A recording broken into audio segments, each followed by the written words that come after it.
At just 27 years old, Apolo OHNO is already a legend, capturing the world's attention and bringing his sport onto center stage at the Winter Olympics. The face of short track speed skating has 5 Olympic medals to his name. And now his sights are set on Vancouver, where he'll make a run at becoming the most decorated U.S. Winter Olympian of all time.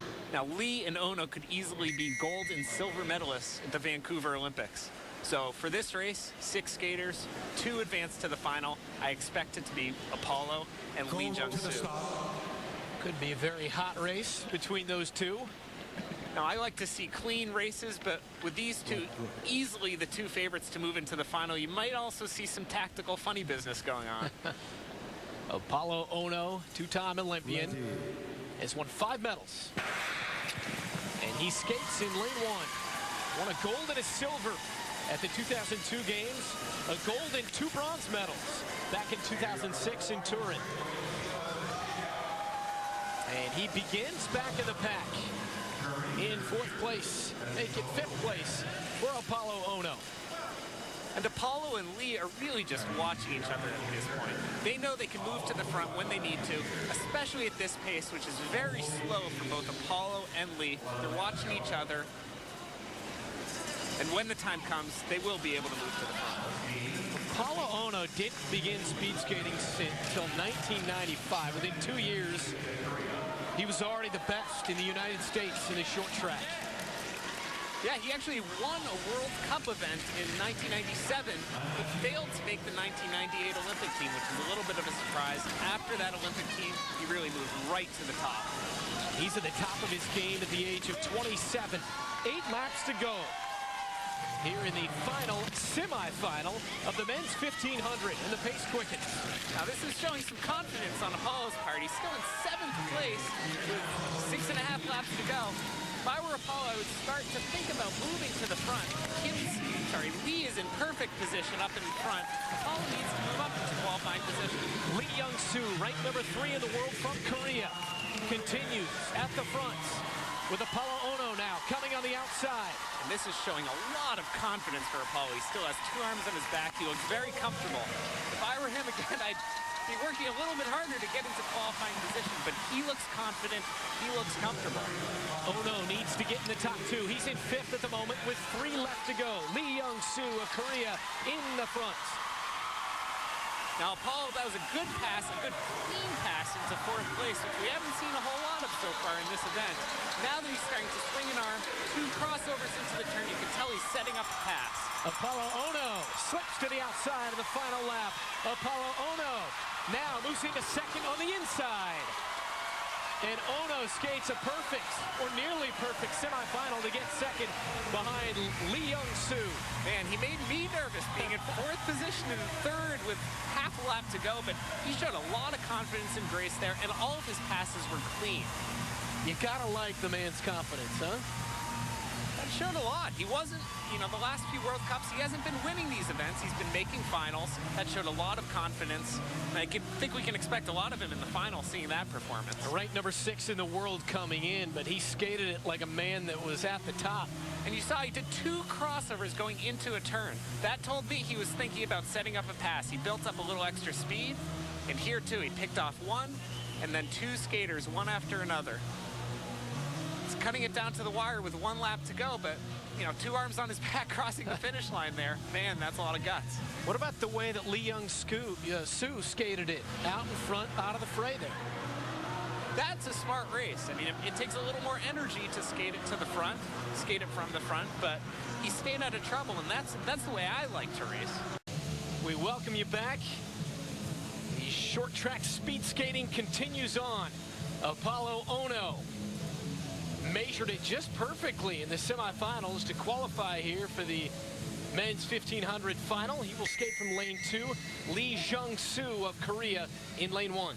And Lee Jung-Su and Apolo OHNO could be gold and silver medalists in Vancouver. So these are the 2 to watch in this final.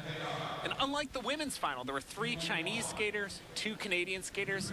There was some worrying about teams working together, something called team skating, which is illegal, and skaters could be disqualified for that, but it's tough for the refs to call. This race is a completely different story. There are 7 skaters, 7 different countries, so all the skaters are definitely out for themselves. Charles Hamelin of Canada also in there. He could be a factor in this race. How will this one be skated differently than what we saw in the semifinals? Well, it's actually more important for these skaters to be at the front. We saw Apolo taking it very easy. I was saying he was very confident. He played it from 6th position. He played it from the back. When there are more skaters who are top-notch, potentially Olympic medalists, it's more important to get to the front and get there early. So Charles Hamelin's another one you mentioned. Lee Jung-Su, Apolo OHNO, they could be Olympic medalists. So could Charles Hamelin. Charles Hamelin actually won this event at last week's World Cup in Montreal. Peter Geisel, Belgium. Look at him, 16th in the world. And there's Yuri Gunfertola, just outside the top 10. Go to the Apolo OHNO, face short track speed skating in the United States. He's been a controlling force. We'll see what he does right here. Look for Lee Jung-Su as well of Korea and Apolo OHNO. So right now, Apolo's sitting in 3rd position, which is fine for him. He's not too worried about what position he's in at this stage in the race. Again, 1,500 meters. It's a 13.5 lap race. There's plenty of time to get to the front. It's just once the skaters are up to full sprinting speed, at that point, you want to make sure you're getting to the front. What we saw from OHNO in the semifinals was him laying way, way back. And he looks comfortable now, too. So he has 2 arms on his back, but this is Apolo on the outside, moving up into 1st position, it looks like. Oh, and a little bump there. It's hard to see if there was contact that caused that bump. But Apolo's in good position right here in the front. A little bit of a slide to the outside, but he was able to keep his feet, keep his balance, and didn't really lose any position. So OHNO continues to skate in 3rd place. Oh, and there's some more bumping. This happens in the sport. So contact is part of the sport. It's just there's a certain level of contact that warrants disqualifications. We'll have to see if referees call anything there. I didn't see anything that warrants disqualifications at that point. No doubt about it. He gets physical, rough and tumble from time to time. It does, and you see Apolo in 4th position here. The good thing is he has his eyes on the 2 people he needs to watch. Charles Hamelin from Canada in 1st place and Lee Jung-Su from Korea in 2nd. It's just that he wants to make time to get in front of them, not just watch them the whole race. Canadian in the lead, then Lee Jung-Su with less than 4 laps to go with OHNO in 3rd place. And now the Korean, Lee Jung-Su into the front. So Apolo is 2 arms on his back still. It's telling me he's nice and relaxed. He should have enough energy to get by them. He just needs to make a clean pass to do it. It's Jung-Su, then Hamelin, then OHNO of the United States. Those 3 have broken away. OHNO on the inside, goes past Hamelin on the bell lap with Jung-Su in the lead. What can OHNO do here? Lee Jung-Su able to hold off OHNO for the gold. And Apolo OHNO settles for 2nd place in the 1,500 final.